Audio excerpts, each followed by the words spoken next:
For more than 70 years, people believed the solar system had 9 planets. Children memorized them in school. Scientists wrote about them in textbooks. The smallest and most distant one was Pluto, a tiny frozen world at the edge of our cosmic neighborhood. But in 2006, something surprising happened that shocked people around the world. Scientists officially removed Pluto from the list of planets. People who grew up learning about 9 planets suddenly had to accept that there were only 8. Some people were angry. Others were confused. Many felt sad for Pluto, but this decision was not made carelessly. It was based on new discoveries and a deeper understanding of what a planet actually is. So why did Pluto lose its planet status? What changed between 1930 and 2006? And what does this tell us about how science works? By the end of this video, you are going to understand one of the most controversial decisions in astronomy and why it was actually the right choice. Let me take you back to the beginning of this story, to 1930 when Pluto was first discovered. The discovery was made by a young astronomer named Clyde Tombaugh, who was working at the Lowell Observatory in the United States. For years, scientists had been searching for a mysterious object they called Planet X. They noticed that something beyond Neptune seemed to be affecting the orbits of other planets through its gravitational pull. Tombaugh spent months carefully photographing the same regions of the night sky and comparing the images. In February 1930, he noticed a tiny dot that had moved between photographs. That dot was Pluto. The discovery made headlines around the world. After decades of searching, astronomers had found the 9th planet. Pluto was named after the Roman god of the underworld, which seemed fitting for a world existing in the cold darkness at the edge of the solar system. For the next 76 years, Pluto was celebrated as the 9th planet, and generations of people grew up learning about it in school. But what is Pluto actually like? Pluto is extremely small compared to the other planets. Its diameter is about 2,377 kilometers, which sounds big until you realize it is actually smaller than Earth-Moon. If you put Pluto next to Earth, it would look tiny. In fact, Pluto is smaller than 7 moons in the solar system, including our own moon, Jupiter, Ganymede, Saturn, Titan, and several others. Pluto is covered with ice and frozen gases like nitrogen, methane, and carbon monoxide. Its surface temperature is incredibly cold, around -230 degrees Celsius. Pluto also has 5 known moons of its own. The largest one is called Charon, which is so big relative to Pluto that some scientists consider Pluto and Charon to be a double dwarf planet system. They actually orbit around a common center of mass that lies between them.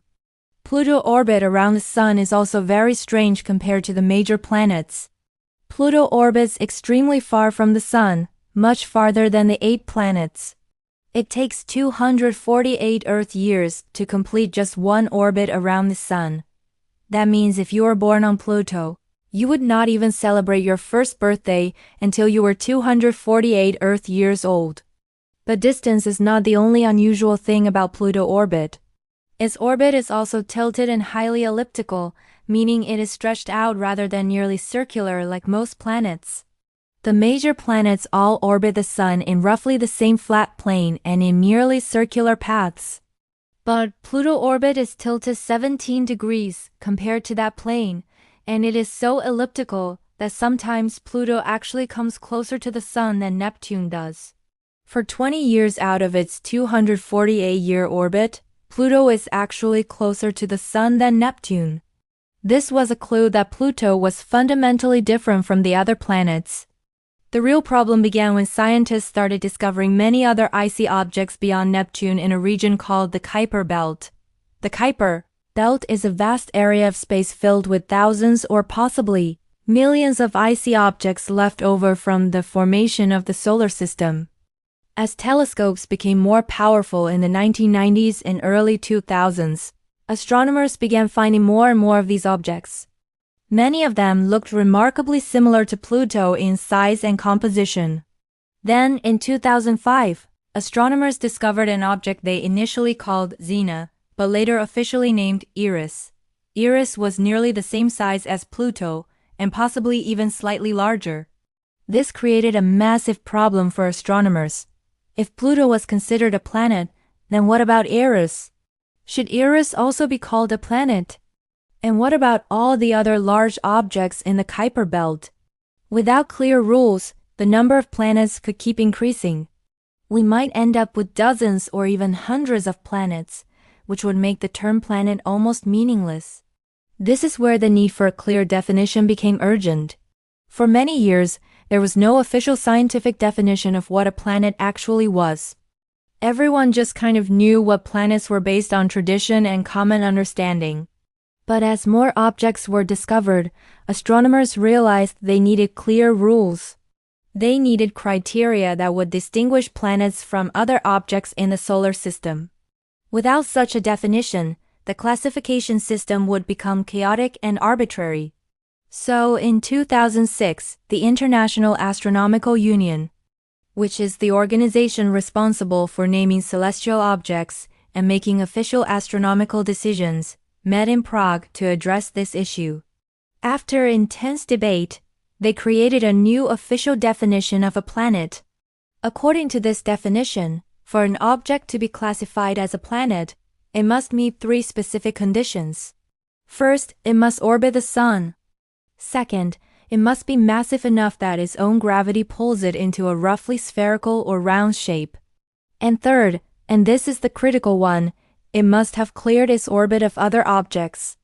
This third rule means the object must be gravitationally dominant in its orbital zone. It should have either absorbed or pushed away most other objects near its orbit. Now let me explain why Pluto failed to meet these criteria. Pluto definitely orbits the Sun, so it passes the first test with no problem. Pluto is also round because it has enough mass and gravity to pull itself into a spherical shape, so it passes the second test as well. But here is where Pluto fails. Pluto cannot clear its orbital path. It shares its orbit with thousands of other objects in the Kuiper Belt. Pluto is just one of many similar-sized icy bodies in that region of space. It has not gravitationally dominated its orbital zone the way the 8 major planets have. Earth, for example, is by far the largest object in its orbital zone. Same with Jupiter, Saturn, and all the other major planets. They have cleared their orbits either by absorbing smaller objects as moons or by flinging them away through gravitational interactions. Pluto has not done this. Because Pluto fails the third condition, it cannot be classified as a planet according to the new definition. Instead, Pluto was officially reclassified as a dwarf planet. Dwarf planets are celestial objects that orbit the Sun and are round due to their own gravity, but have not cleared their orbital paths. This new category was created specifically for objects like Pluto. Today, there are 5 officially recognized dwarf planets. Pluto is the most famous one. Eris is another, the object whose discovery triggered the whole debate. Haumea and Makemake are also in the Kuiper Belt beyond Neptune.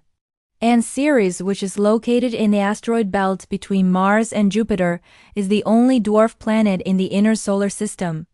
Scientists suspect there are probably hundreds more dwarf planets waiting to be discovered in the distant regions of the solar system. Now, here is something important I want you to understand. Even though Pluto is not classified as a planet anymore, it is still an absolutely fascinating world. In 2015, NASA New Horizons spacecraft became the first mission to visit Pluto, traveling for 9.5 years to reach this distant world. What it discovered was stunning. Pluto has towering mountains made of water ice, some as tall as the Rocky Mountains on Earth. It has vast frozen plains of nitrogen ice. It has a giant heart-shaped region called Tombaugh Regio, named after Pluto discoverer. This heart-shaped feature became instantly iconic.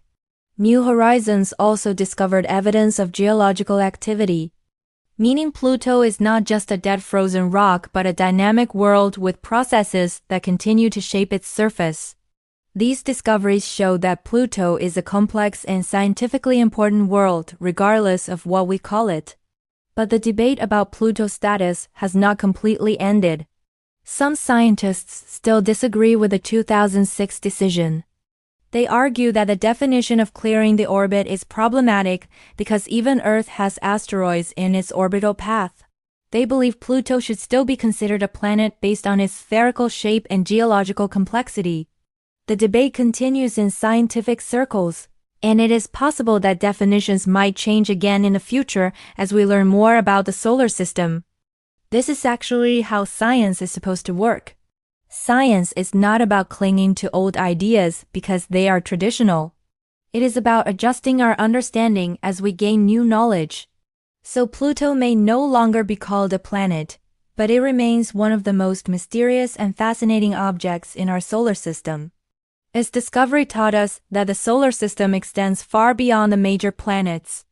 Its reclassification taught us that we need clear definitions in science and that we must be willing to change our understanding when new evidence appears. And the exploration of Pluto by New Horizons taught us that even small distant worlds can be geologically active and scientifically rich.